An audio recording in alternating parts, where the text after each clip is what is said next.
Olá pessoal, bem-vindos de volta ao nosso canal. Hoje vamos mergulhar na vida de uma figura extraordinária, um homem que desafiou um rei e se tornou um mártir por sua fé, São Tomás Becket. A história dele é uma saga de poder, amizade, traição e, acima de tudo, uma fé inabalável. Então prepare-se para uma viagem no tempo até a Inglaterra do século XII para entender Tomás Becket. Precisamos primeiro conhecer o cenário em que ele viveu. A Inglaterra do século XII era um lugar complexo. O rei Henrique II, um plantageneta enérgico e ambicioso, estava determinado a consolidar o poder real. Ele queria centralizar a justiça, diminuir a influência dos barões feudais e, crucialmente, controlar a igreja, que na época era uma entidade poderosa e independente, com suas próprias leis e tribunais. É neste cenário que surge Tomás Becket. Nascido por volta de 1118 em Londres, filho de um comerciante normando, Tomás não nasceu na alta nobreza, mas sua inteligência, carisma e educação abriram portas para ele. Ele estudou em Paris e Bolonha, centros do saber da época, e logo chamou a atenção de Teobaldo de Bec, o arcebispo da Cantuária. Servindo sob Teobaldo, Tomás mostrou um talento notável para a administração e a diplomacia. Foi ele quem, em uma missão a Roma, ajudou a garantir o apoio papal para a sucessão de Henrique II ao trono. Quando Henrique se tornou rei em 1154, ele lembrou-se do jovem e brilhante clérigo que o ajudou. Em 1155, Henrique II nomeou Tomás Becket como seu chanceler, o cargo mais alto do reino. A partir daí, começou uma das amizades mais famosas da história. Henrique e Tomás eram inseparáveis. Eles caçavam juntos, viajavam juntos e governavam o reino em uma parceria quase perfeita.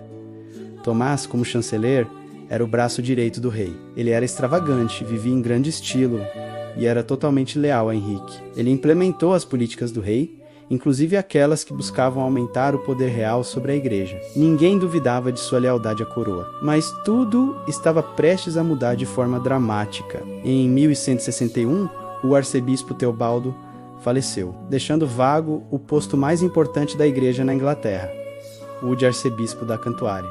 Henrique II viu nisso uma oportunidade de ouro. Ele pensou: quem melhor para ser o arcebispo do que meu amigo e leal chanceler Tomás? Com Tomás no comando da igreja, Henrique acreditava que finalmente conseguiria o controle que tanto desejava. Aqui, a história toma um rumo inesperado. Tomás Becket resistiu à nomeação. Ele avisou o rei: se eu me tornar arcebispo, nossa amizade acabará. Servirei a Deus antes de servir ao rei. Mas Henrique insistiu. E em 1162, Tomás Becket foi consagrado arcebispo da Cantuária. E então a transformação aconteceu. O homem que vivia no luxo e servia ao rei com zelo secular renunciou ao cargo de chanceler. Ele trocou suas roupas finas por um cilício áspero de pelo de cabra, usado por baixo de suas vestes de arcebispo. Ele começou a jejuar, a rezar longamente e a dedicar seu tempo aos pobres. Tomás Becket não estava mais servindo a um rei terreno. Ele havia se tornado um defensor ferrenho da igreja e de suas liberdades. O ponto de conflito não demorou a chegar. Henrique II queria que todos os clérigos acusados de crimes fossem julgados pelos tribunais reais, não pelos tribunais da igreja, que eram mais brandos. Em 1164, ele apresentou as Constituições de Clarendon, um conjunto de 16 artigos que afirmavam a autoridade do rei sobre a igreja. Tomás, a princípio, concordou verbalmente, mas depois se recusou a assinar o documento. Ele viu isso como uma violação inaceitável da independência da igreja, uma traição ao seu novo mestre, Deus. A amizade entre ele e Henrique se desfez completamente, substituída por uma amarga hostilidade. O rei sentiu-se traído pelo homem que ele mesmo havia elevado ao poder. A perseguição a Tomás começou, acusado de traição e outras ofensas. Tomás Becket fugiu da Inglaterra em 1164. Disfarçado. Ele passou 6 anos no exílio, principalmente na França, sob a proteção do rei Luís VII, rival de Henrique. Durante esse tempo, ele apelou ao Papa Alexandre III, que tentou mediar a disputa, mas com pouco sucesso. A situação era um impasse. Tomás defendia a liberdade da igreja e Henrique defendia a soberania do rei. Finalmente, em 1170, uma frágil reconciliação foi negociada e Tomás Becket decidiu voltar para a Inglaterra.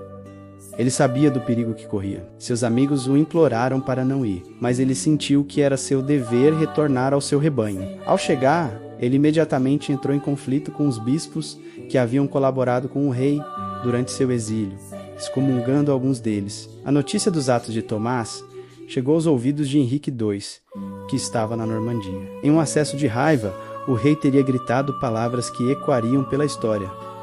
Quem me livrará deste padre turbulento, ou algo parecido? 4 de seus cavaleiros, Reginald Fitzurse, Hugh de Morville, William de Tracy e Richard Labratong, ouviram as palavras do rei e as interpretaram como uma ordem. Eles cruzaram o Canal da Mancha e seguiram para Cantuária. Em 29 de dezembro de 1170, os 4 cavaleiros confrontaram Tomás dentro de sua própria catedral. Eles exigiram que ele absolvesse os bispos e se submetesse ao rei. Tomás recusou. Ele disse: "Por Deus, não, estou pronto para morrer por meu Senhor, para que em meu sangue a igreja possa obter liberdade e paz."